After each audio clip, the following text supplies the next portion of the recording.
Dear friends, we are Hindus, and we are Hindus because we believe in social economic justice for all, not only for Hindus. Please say loudly, not only for Hindus. We believe liberty of thoughts, faith and worship for all, not only for. We believe equality of status and equal opportunity for all, not only for. We believe universal brotherhood and gender equality. We believe in fraternity, unity and national integration. We believe in Vasudhaiva Kutumbakam. We believe in Janni Janma Bhumischa Swargatab Garyashi. And we believe in Yatra Narasvi Pujyate Ramante Tatra Devata. There are 1100 religions. There are 6600 languages. You don't find the word equal, same meaning like Janni Janma Bhumischa Swargatab Garyashi. You cannot find the word equal to Grihini. Grihini means, Grih means घर, Ridi means Ridi. जिसका पूरा घर ready हो उसको क्या कहते हैं? आपको 6500 भाषाओं में ऐसा शब्द नहीं मिलेगा. यत्र नारंती पूज्यते रमन्ते तत्र देवता. 1100 रिलीजन में आपको ऐसा वाक्य नहीं मिलेगा जहां नारी की पूजा होती है वहां देवता निवास करते हैं. And we worship female goddess. 1100 religion में और कहीं फीमेल गॉडेस की पूजा नहीं होती है, केवल हम करते हैं. हम साल में 2 बार नवरात्रा करते हैं, 2 बार कन्या पूजन करते हैं और किसी रिलीजन में नहीं होता. So we proud to be Hindus. We are proud that we are Hindus. Now the question is, this constitution says we are a sovereign country. In 1947 we got independence, and in 1950 we declared through this constitution that we are a sovereign country. There is a difference between independence and sovereignty. You may Google it later. There is a complete difference.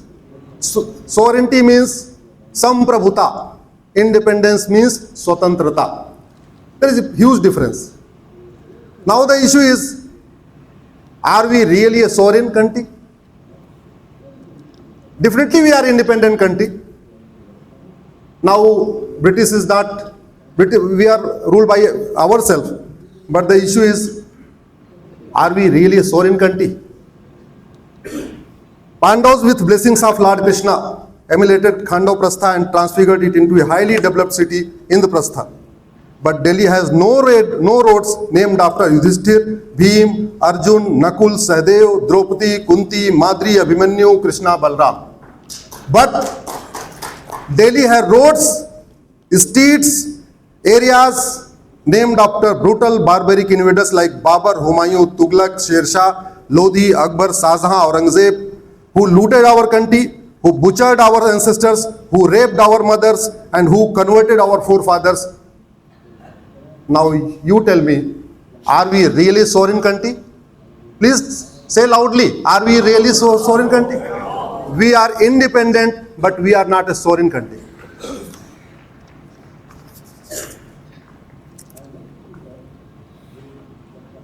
The places mentioned in the Quran exist today with the same name.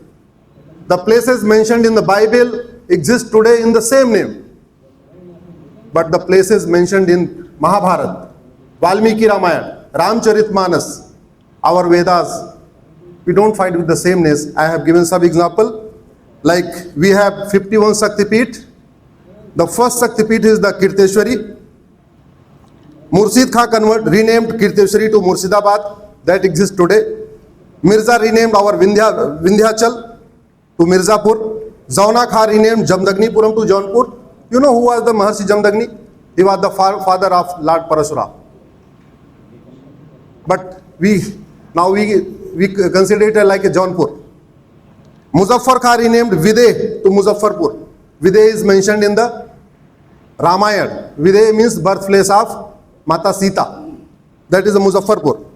Hosiyar Khan renamed Virat to Hosiyarpur. Virat is mentioned in Mahabharata. Ghazi Khan renamed Gajprastha to Ghaziabad. Gajprastha is mentioned in Mahabharata. Farid Khan renamed Tilprastha to Faridabad. There were 5 villages. Lord Krishna says, you give me 5 villages to avoid the war. The 5 villages was Indraprastha, Tilprastha, Panprastha, Sonprastha, Vyagyaprastha. Indraprastha is Delhi, Tilprastha is Faridabad, Sonprastha is Sonipat, Panprastha is Panipat, Vyagyaprastha is Bagpat. So places mentioned in our Mahabharata, but present not. So this is the problem. Farooq Khan renamed Panchal to Farooqabad. This Panchal is the birthplace of Panchali, Draupadi. Now Murad Khan renamed Ram Ganganagar to Muradabad. Usman Ali renamed Dharasiv to Usmanabad. Similarly, Begu Khan renamed Ajasatru Nagar to Begusarai. Haji Samsuddin renamed Haripur to Hazipur. Ahmad Shah renamed Karnawati to Ahmedabad. Tughlaq renamed Devgiri to Tughalkabad. Shahjahan renamed Gomti Nagar to Shahjahanpur. Bakhtiyar Khilji renamed Nalanda to Bakhtiyarpur. Farid Khan renamed Moghalhar to Faridkot. Jamal Khan renamed Singh Zani to Zamalpur. Hosang Shah renamed Narmadapuram to Hosangabad. Darbhang Khan renamed Dwarbhang to Darbhanga. Like there are more than 800 districts, towns, etc. who are named after brutal, barbaric invaders who butchered our ancestors, who raped our mothers, who converted our forefathers. Is Bharat a sovereign country? We don't teach our great renowned kings. Our children are taught about Babur, Humayun, Tughlaq, Sher Shah, Lodi, Akbar, Shahjahan, Aurangzeb, who looted us, butchered us, ancestors, raped our mothers, converted our forefathers. But our children are even cognizant about the ancestors of Lord Ram. I'm not taking about others, I'm talking about only the ancestors of Lord Ram. Our children don't know much about King Dasarath, King Amrish, King Agnivarn, King Sudarshan, King Raghu. About Raghu we know only Raghukul Reet Sada Chali Ai, Pran Jai Par Bachan. But we don't much about King Raghu. Similarly, King Bhagirath, King Dilip, King Ansuman, King Sagar, King Bharat, King Dhrushandi, King Mandhata, King Trisanku, King Ikshaku, King Vivaswan, King Manu. We glorify Akbar as a great king in our history books, but we don't even shed light on the great King Manu who introduced the first codified law of this earth. He was the first king who introduced codified law, codified family law, codified administrative law, codified judicial law. He was the first king. We teach about Newton, but don't teach about Maharshi Kanad, who was the pioneer of the gravitational theory a millennium ago. We teach about Einstein, but not Vedas, which clearly elucidate upon the theory of time dilation. Similarly, the multiverse theory is clearly enunciated in the Srimad Bhagavatam. Our children are oblivious to the greatest of scientists and researchers like Maharshi Charak, Maharshi Susut, Maharshi Patanjali, Maharshi Vagbhat, Maharshi Sharangdhar, Maharshi Madhavkar, Maharshi Kanad, Maharshi Kardam, Maharshi Bhaskaracharya, Maharshi Baudhayan, Maharshi Agnira, Maharshi Agast, Maharshi Agnivesh, Maharshi Ajasatru, Maharshi Atri, Maharshi Atreya, Maharshi Kanva, Maharshi Kapil, Maharshi Kashyap, Maharshi Katyayan, Maharshi Kripacharya, Maharshi Garg, Maharshi Chavan, Maharshi Jamdagni, Maharshi Jamini, Maharshi Dattatreya, Dadich, Deval, Parasar, Pulas, Bharadwaj, Bhrigu, Gautam, Yagyavalk, Lomas, Vasisht, Vatsayan, Vamdev, Valmiki, Vishwamitra, Vyas, Sarangdev, Sukdev, Satyakam, Jabal, Sumant, Marich, Agnivars, Pula, Kratu. These are our great scientists. These are our great saints. Bharat is a sovereign country, but Hindus have still not been able to restore their temple. In 1892, Qutbuddin Aibak discarded 27 temples, that is the Qutub Minar. In 1305, Alauddin Khilji discarded Saraswati temple. 1373, Sikandar Shah discarded Shiv Mandir. 1377, Tughlaq discarded Atala Devi Mandir, that is Atala Masjid in Jaunpur. 1410, Alauddin Khilji discarded Rudra Mahalay, Jami Masjid in Gujarat. 1522, Babur discarded birthplace of Lord Ram. We have already reclaimed it. 1552, Ahmad Shah discarded Bhadrakali Mandir, Jama Masjid, that is Gujarat. 1669, Aurangzeb discarded Kashi Vishwanath.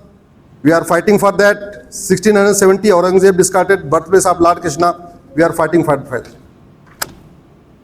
We are still governed by the oppressive system, missionary madrasa education system, colonial ineffective healthcare system, outdated tax system, outdated administrative system, outdated police system, and most ineffective, outdated, corrupt judicial system.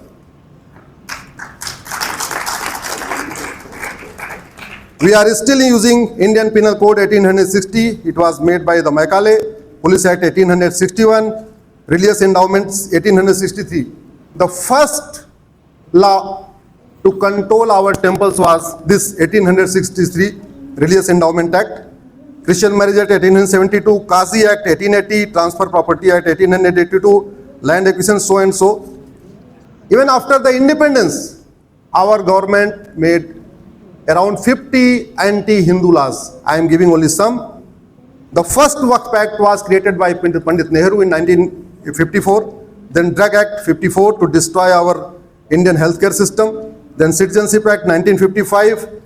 Then National Honor Act 71. Then Rajiv Gandhi amended 1884 Waqf Act. Then Place of Worship Act 1991. Minority Commission Act 1992. Similarly Waqf Act, Minority Education Act, so and so. The three main issues which I would like to cover it. The Place of Worship Act 1991. This is the retaliation against Ayodhya movement. Why I am saying? Ayodhya movement was peak in 1990. Congress enacted 3 laws to suppress this movement. The first was 1991. This law legalizes the illegal acts of barbaric invaders, takes away right to justice and right to judicial remedy, takes away right to pray, practice, propagate religion, takes away right to manage, maintain religious places, takes away right to Hindu, Jain, Buddhist and restore temples, takes away right to preserve religious and cultural heritage. It was enacted under the garb of public order, which is a state subject. Pilgrimage within India is a state subject. The center cannot enact this law. It is against the Hindu doctrine, once a temple, always a temple, and it is against equality, justice, fraternity, unity and national integration. Next year, Congress enacted another law to divide Hindus among, because as per law, Hindu, Jain, Bauddha, Sikh all are Hindu. But the first time Congress enacted a law and declared Hindus as a majority, Jain, Bauddha and Sikh as a minority. So divided Hindu. This minority is not defined in constitution or law. 1992 Act was enacted for Muslim appeasement and divide Hindus. 2002 Supreme Court directed to identify minority at the state level. 2004 Congress enacted the Minority Education Institution Act immediately after the Supreme Court judgment. In 2005 Supreme Court says minority majority system should be stopped. In 2006 the Congress government enacted the first minority affair ministry. Earlier there was only social justice ministry. In 2007 Allahabad High Court withdrew minority status for Muslims in UP. That judgment has not been implemented till date. 2011 as per census, Hindus have become minority in 9 states. Demography of 200 districts and 300 tahsil have been changed. Minority has not been yet defined, but states are lavishing billions of our tax. Then Waqf Act 1995. In 1894, British enacted a Land Act for benefit of church and missionaries. All the civil lines throughout the country were established and most of the land was given to churches by this 1894 Act. In 1954, the Congress enacted Waqf Act. The first Waqf Act was enacted by Pandit Nehru in 1954. In 1984, Rajiv Gandhi strengthened this act. In 1995, Narasimha Rao repealed earlier act and enacted a new Waqf Act which gives more power to the Waqf Board. In 2013, Congress amended this act to give the unbridled power to the Waqf Act. There is no similar law for Hindu, Jain, Bauddha, Sikhs and Parsis. The act is being used for money extortion and religious conversion. Waqf Board boasts third largest land bank after railway and defense. Waqf Board issued notice to vacate 15-year-old temple. Matter is pending in Supreme Court. I have challenged these all the 3 laws. Now I am concluding it. What is the effect of colonial law? The effect of colonial law: child marriage, night marriage is going on. Polygamy, nikah halala, nikah muta, nikah misyar is going on. तलाक़े हसन, तलाक़े अहसन, तलाक़े बाइन, तलाक़े किनाया is rampant. Taharrus, which is a gang rape of non-believers, is increasing. Love jihad, land jihad and other type of jihad are unfettered. Darul Qaza, Sharia court have been installed in every district. Stone pelting during the Hindu festival is going on. Rohingya Bangladeshi infiltration is unconstant. Population explosion is going on. Deceitful religious conversion is going on. Foreign funding to anti-nations is going on. What is the effect of anti-Hindus law? Hindus have become minority in 9 states. 5 crore illegal infiltrators are residing in India. Demography of 200 districts have been completely unpended. Demography of 300 tahsils no longer pertains to our culture. Deceitful conversion is rampant. Population explosion, 86,000 children are being born every day. Missionary school have become the center of brainwashing and conversion. Madrasa have become the center for radicalization, infiltration and conversion. Now, why I asked your Gotra? Our place of birth may be different, but our Gotras are common. Gotras of Brahmins, Kshatriya, Vaishya and Dalits are common.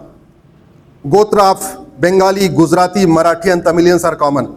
Gotras of Kashmiris, Keralite, Punjabis and Kannars are common. Our religion, race, caste may be different, but our Gotras are common. Therefore, let's start using our Gotras after our name instead of using our caste. We cannot have fraternity by having madrasas and missionary schools.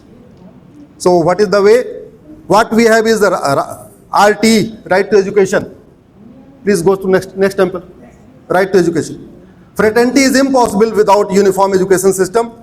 What we have is the RT, right to education. What we need is the RT, right to equal education. One nation, one syllabus like Kendriya Vidyalayas. One nation, one education board like Railway Board. One nation, one education council like GST Council. And we should go with our Gurukul Vedic education system. This is the only way to promote fraternity, unity and national integration. Unity is impossible without uniform civil code. Matter is pending. I have filed a PIL on this issue. Uniform minimum age of marriage, polygamy should be abolished. Uniform procedure of marriage, uniform grounds of divorce, uniform procedure of alimony, adoption, succession, inheritance, guardianship, and what else I am requesting you? We can establish Ram Rajya by changing our laws. 80% problems can be controlled by changing law. If something is happening in India, but that is not happening in Singapore, that is not happening in China, it means our laws are not good. Please remember, rulers are not important, rules are important, laws are important. Ineffective. We are governed by the rule of law. हम कहते हैं देश में कानून का राज है और कानून ही घटिया है, इसलिए राज घटिया चल रहा है, इसलिए घुसपैठ खत्म नहीं हो रही है, इसलिए धर्मांतरण खत्म नहीं हो रहा है, इसलिए जनसंख्या विस्फोट खत्म नहीं हो रहा है. चाइना में, सिंगापुर में, बाकी देशों में बहुत सारे संगठन नहीं है, वहाँ केवल और केवल है कानून, इसीलिए वहाँ अराजकता नहीं है, पत्थरबाजी नहीं है, मजहबी उन्माद नहीं है, कट्टरपंथ नहीं है, जिहाद नहीं है. ये घुसपैठिए जो भारत आते हैं, ये बगल में भूटान नहीं जाते लेकिन भारत आ जाते हैं. क्यों? क्योंकि हमारा कानून घटिया है. कानून बदलने की कोई लागत नहीं होती है. मैं आप सबसे रिक्वेस्ट करता हूं, महीने में एक बार अपने अपने सांसद से मिलके कानून बदलने की मांग करिए. कानून ही अस्थायी समाधान है, बाकी कोई अस्थायी समाधान नहीं है. आप लोगों ने हमें सुना, इसके लिए मैं आप लोगों को बहुत बहुत धन्यवाद देता हूं, आभार व्यक्त करता हूं. चेयरमैन साहब को धन्यवाद देता हूं कि आपने मुझे 5 मिनट एक्स्ट्रा दिया. आपको बहुत बहुत धन्यवाद. जय हिंद, जय भारत.